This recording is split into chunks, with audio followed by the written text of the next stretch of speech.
அனைவருக்கும் வணக்கம். தெய்வீக பலன்கள் சேனல் சார்பாக தங்களை அன்புடன் வரவேற்கிறோம். இன்று நம் காணொளியில் காண விரும்புவது ஆடி மாத வராகியம்மன் சிறப்புகளை பற்றி இந்த காணொளியில் பார்க்கலாம். வாருங்கள் காணொளிக்கு செல்லலாம். மறக்காமல் ஒரு சப்ஸ்கிரைப் செய்யவும். லலித பரமேஸ்வரின் சேனைகள் அனைத்திற்கும் தலைவியேதான் தண்டநாத என பக்தர்கள் போற்றும் வராகி தேவி அம்மன் ஜெக கல்யாண காருண்ய எனும் உலகம் உய்ய வேண்டிய பணிகளில் அருளும் சப்த மாதர்களின் தலைவியானவள் இந்த வராகியம்மன். மகாகாளி தாரகாசுரனோடு போர் புரிந்த போது அவர்களுக்கு துணை நின்றவள்தான் நம்முடைய வராகியம்மன். யக்ஞ வராக மூர்த்தியின் சக்தி சும்பாசுரனோடு சண்டிகா புரிந்த போரிலும் உதயவள்தான் நம் வராகியம்மன். சிங்கமதை வாகனமாய் கொண்டு உலகங்களையும் அருளும் லலித பரமேஸ்வரியின் சீன நாயகியாக விளங்குபவள்தான் நம்முடைய வராகியம்மன். இந்த அம்பிகை லலித்தையின் ரத கஜ தூரக பதாதி என்னும் 4 வகை படைகளுள் தலைவி என்னும் பொறுப்பில் தண்டினி என இவள் பக்தர்களால் போற்றப்படும் வராகியம்மன் சிறப்புக்குரியவள். இவ்வளவு சிறப்புக்குரிய அம்மனை ஆடி மாதத்தில் வழிபட்டால் அத்தனை காரியங்களும் கண்டிப்பாக வெற்றி பெறும் என்பது நம்பிக்கை. இரண்யாட்சரனை கொள்ள வராக ரூபம் தரித்து சங்கு சக்கரம் கதை ஏந்தி அவனை வதைத்து பூமாதேவியை கடலில் இருந்து மீட்டார் திருமால். உலகின் ஜீவாதாரமான பூமாதேவி உலகிற்கு மீட்டு தந்த மூர்த்தியின் அம்சமான வராகியும் பக்ரமங்களின் தண்ணி கரிக்காதவள் திருமாலின் ஒய்ப்புயர்வற்ற யக்ன வராக வடிவத்தை எடுத்து கொண்ட சக்தியவளோ அவளே அங்கு வராகி வடிவம் தங்கி வந்து சேர்ந்தாள் என தேவி மாதல்யம் 8ஆம் அத்தியாயத்தில் குறிப்பிட்டுள்ளது. வராகமூர்த்தியின் அம்சமே வராகியானவள். மந்திர சாஸ்திரம் அறிந்தவர்கள் பல்வேறு வடிவங்களில் இவளை வழிபடுகிறார்கள்.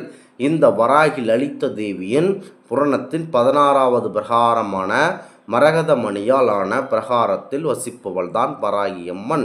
மகாபத்மமாடிவினி எனும் கோடிக்கணக்கான தாமரை மலர்கள் பூத்த தாடங்கள் உள்ளன.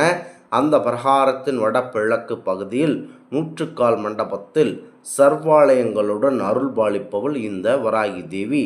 வடகிழக்கு பகுதி என ஆராதனைக்குரிய அமைதி தருவது, அதாவது அமைதி வளம் ஆரோக்கியம் போன்றவற்றை தருவது. அப்படி வளம் கிடைக்கக்கூடிய பகுதியில் வசிக்கிறாள் வராகியம்மன். அதனால் தன்னை வழிபடுவோரின் வாழ்வையும் வளம் குளிக்க செய்து அவர்களுக்கு வெற்றி வாகை சூடும். நிகரற்ற அருளும் இணையற்ற ஆற்றலும் கொண்ட வராகியம்மன் பற்றி அவளின் பல்வேறு வடிவங்களை பற்றியும் மந்திர சாஸ்திர நூல்கள் பலவாறு பாராட்டி பேசுகின்றன. தந்திராஜ தந்திரம் எனும் நூல் இவளை லலித்தையின் தந்தை என்று குறிப்பிடப்படுகிறது. முக்கியமாக காட்டுப்பன்றியின் முகம், அழகிய பெண்ணின் உடல் என தோற்றத்துடன் காட்சியளிப்பவள் இவள். 8 கைகளை இந்தேவி கொண்டிருக்கிறார்கள்.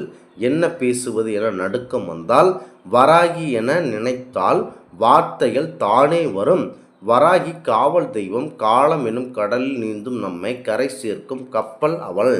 வராகி உபாசனை உக்ர நரசிம்ம உபவாசனையைப் போல் பயங்கரமானது என்றும் பாமரிடையே எண்ணம் இருக்கிறது. வித்யா பூஜை முறையில் மகவாரையின் இட மிக உயர்வத்தது. மகவராகியை ஏதோ பயங்கர தேவதையாக கருதுவது தகாது. கருணை கடலான தேவி நம்முடைய வராகியம்மன். இந்த தேவியின் கரங்களில் சங்கு சக்கரம் இருப்பது தன் பதி திருமாலை போல் கணவனுக்கேற்ற அனந்த கல்யாண குணங்கள் கொண்ட மனைவியாய் இவள் திகழ்வதை உணர்த்துகிறது. வழக்கரம் அபயமுத்திரை காட்டி அடியாருக்கு அடைக்கலம் தந்து பயத்தை போக்குகிறது. இவள் ஏந்தியுள்ள கலப்பை 4 விதங்களாக செயல்படுகிறது. முதலாவதாக கடினமான பூமியை பிளந்து, 2வதாக ஆழமாக உழுது, 3வதாக மண்ணை மிருதுவாக்கி, கடைசியில் அதில் பயிர்கள் செலுத்தி வளர்ந்து அதனால் நமக்கு உணவு கிடைக்கும்படி செய்கிறார்கள். அதுபோல நாம் உண்ட உணவு செரிக்காமல் இருந்தாலும் அதையும் உழுது உணவை பக்குவப்படுத்தி மிருதுவாக்கி திசுக்கள் வளர உதவி செய்கிறது.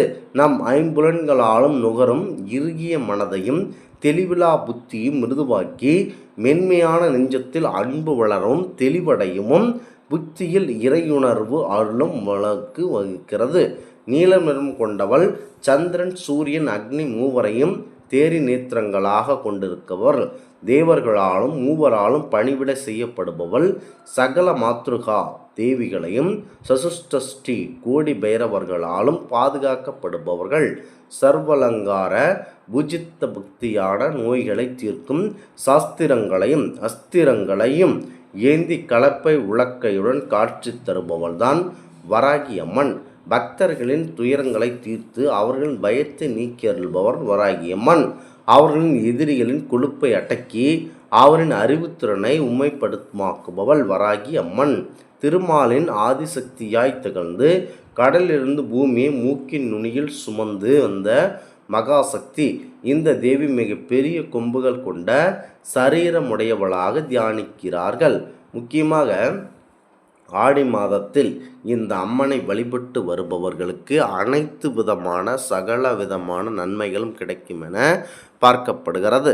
இந்த ஆன்மீக தகவல் உங்களுக்கு பிடித்து இருந்தால் தெய்வீக பலன்கள் சேனலை கண்டிப்பாக சப்ஸ்கிரைப் செய்து கொள்ளவும். மீண்டும் ஒரு நல்லதொரு காணொளியில் உங்களை சந்திக்கிறோம். நன்றி, வணக்கம்.